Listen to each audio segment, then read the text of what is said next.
Black adults in England do not swim, and 80% of Black children. I am Danielle Obey, co-founder and chair of the Black Swimming Association, to do one thing and one thing well, to be a bridge between disenfranchised African, Caribbean and Asian communities and the aquatic sector. On the 24th of December 2019, there was a tragic event in Costa del Sol where 3 members of a family of 5 drowned in a pool whilst on holiday. And this was devastating because these families were actually acquainted to me. At that point in time, I broke down as a mother because I thought we've given them fire protocols about crossing the street or not speaking to strangers, but we've never given them protocols around water safety. We've got to do something, we've got to do it now. We cannot keep recovering bodies.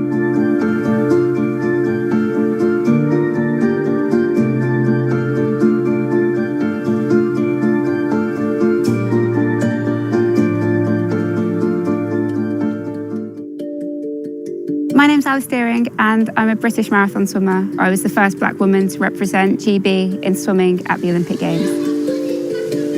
I think quite often swimming is underappreciated as the fact that it is a life skill. It can potentially save your life.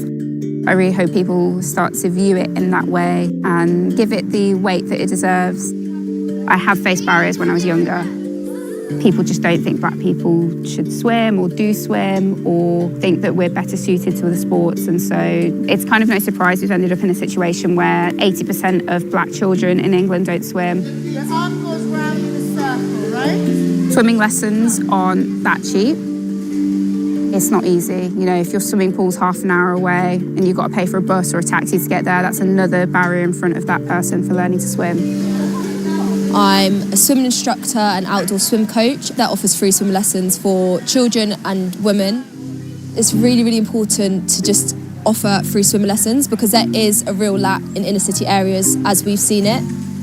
Many children, they have about 5 weeks, 6 weeks of swim lessons at one point in their school career, and it's just simply not enough for them to actually learn to swim. I think there's a real class barrier, and you could see the difference when private schools and independent schools would come in and swim. All the kids were able to swim, and you have the same state schools, children the same age, and hardly any of them could swim 25 metres. There definitely is an intersection, I think, of race and class.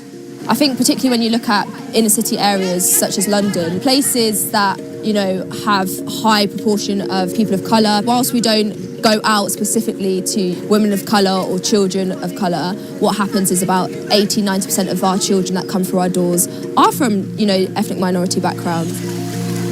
Big national government bodies have a real thing to do with like actually talking to organisations on the ground and grassroots community groups, seeing the impact of what these lessons have, seeing the impact on different communities, supporting them with resources, supporting them financially, and also just helping make swimming fun.